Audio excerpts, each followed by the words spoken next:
अच्छा, अब हम देखते हैं कि रीमार्केटिंग या रीटारगेटिंग क्या चीज़ होती है और फेसबुक के अंदर फेसबुक पिक्सल क्या चीज़ है।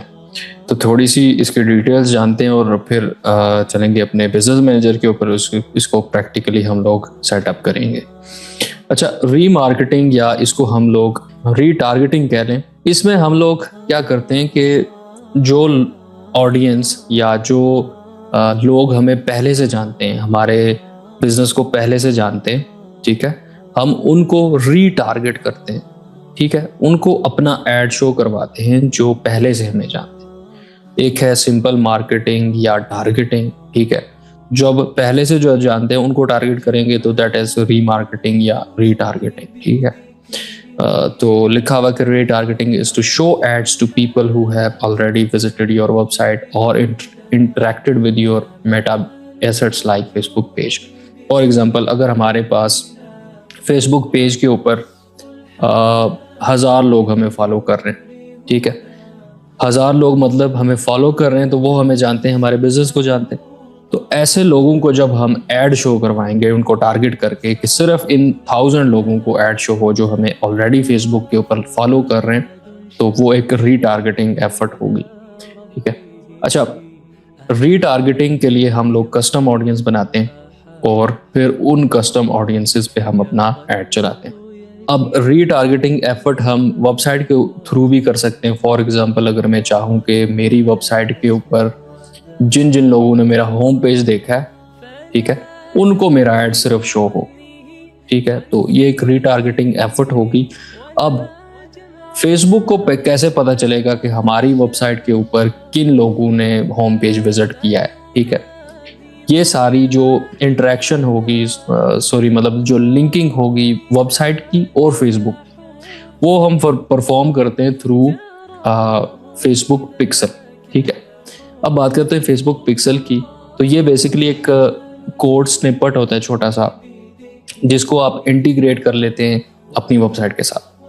तो ये इसका बायस बनता है कि आपकी वेबसाइट और आपका फेसबुक जो है आपस में इंटीग्रेट हो जाते हैं। अब फेसबुक के पास आपकी वेबसाइट की सारी इंफॉर्मेशन जाएगी। पिक्सल क्या करेगा, आपकी वेबसाइट के ऊपर आप इस कोड को रख लेंगे, ठीक है? तो पिक्सल बैठ के जो है ना ट्रैक करता रहेगा यूजर की एक्टिविटी को कि लोग आपकी वेबसाइट के ऊपर आके क्या एक्शंस परफॉर्म कर रहे हैं।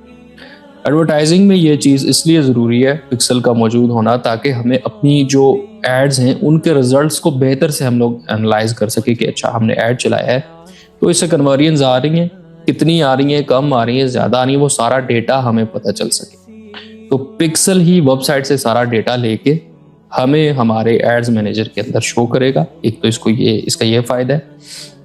दूसरा इसका फ़ायदा ये है रीटारगेटिंग का, कि फेसबुक पिक्सल का इस्तेमाल करते हुए हम उन लोगों की कस्टम ऑडियंस बना सकते हैं और उनको ऐड दिखा सकते हैं जो हमारी वेबसाइट के ऊपर आके कुछ एक्टिविटी परफॉर्म कर रहे हैं। फॉर एग्जांपल, हमारा एक ई कॉमर्स स्टोर है जिस पे हमने फॉर एग्जांपल स्मार्ट वॉचेस हम लोग सेल कर रहे हैं। हमने एक ऐड चलाया तो ऑडियंस आई, क्लिक्स आए, हमें वो लोग हमारी वेबसाइट के ऊपर चले गए, ठीक है, लेकिन हमें कन्वर्जन्स उतनी नहीं आई, ठीक है, उतनी ज़्यादा कन्वर्जन्स नहीं आई जितने ज़्यादा लोग वेबसाइट के ऊपर गए थे। तो इसका मतलब ये हुआ कि ट्रैफिक बहुत ज़्यादा है और कन्वर्जन्स बहुत कम है। तो हम अगर रीटारगेट कर लें उन लोगों को जिन्होंने वेबसाइट का पेज विजिट किया है, प्रोडक्ट्स देखी हैं लेकिन बाय नहीं किया, कुछ भी वजह हो सकती है, क्या पता बाय करने लगे थे तो दरमियान में उनको कोई काम पड़ गया, वो फिर बाद में भूल गए, या फिर उस टाइम पे उनके पास बजट नहीं था, कुड बी एनी रीज़न, ठीक है? तो इंटरेस्ट उनके अंदर है, उन्होंने हमारा ऐड देखा, उसके ऊपर क्लिक किया, हमारे प्रोडक्ट पेज के ऊपर गए, वहां पे हमारी प्रोडक्ट्स चेकआउट की लेकिन बाय नहीं किया किसी भी रीजन की वजह से, लेकिन इंटरेस्ट मौजूद है। तो ऐसे लोगों को जब हम रीटारगेट करेंगे उनकी कस्टम ऑडियंस बना के, तो वो हमें ज़्यादा फायदा देगा। फेसबुक पिक्सल दो कामों के लिए हमारे लिए हेल्पफुल है। एक ये है कि वो हमें डेटा देता है, हमें इनसाइट्स देता है, ताकि हम अपनी जो कैंपेन है उसको ऑप्टिमाइज कर सकें, और दूसरा ये है कि हम लोग कस्टम ऑडियंस बना सकें और रीटारगेट कर सकें। अच्छा, फेसबुक पिक्सल के साथ दूसरी एक चीज़ है कन्वर्जन एपीआई। अब कन्वर्जन एपीआई क्या चीज़ है कि फेसबुक हमें एक एपीआई देता है कि आप कन्वर्जन्स को इस एपीआई के थ्रू ट्रैक कर सकते हैं। अब फेसबुक पिक्सल और कन्वर्जन एपीआई काम तो दोनों सेम ही करते हैं, लेकिन इनमें डिफरेंस क्या है कि फेसबुक पिक्सल जो है वो ब्राउज़र से ट्रैकिंग करता है, ठीक है, ब्राउज़र से डेटा ले रहा होता है।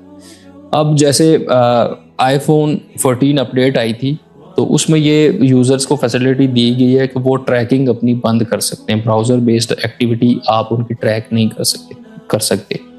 तो इससे एडवर्टाइजर्स को ये नुकसान हुआ कि हर कन्वर्जन वो ट्रैक करके पिक्सल आपको नहीं दिखा सकता, स्पेशली इन टायर 1 कंट्रीज जहाँ पे लोगों की बाइंग पावर ज़्यादा है, आईफोन 14 ज़्यादा चलता है, ठीक है बस।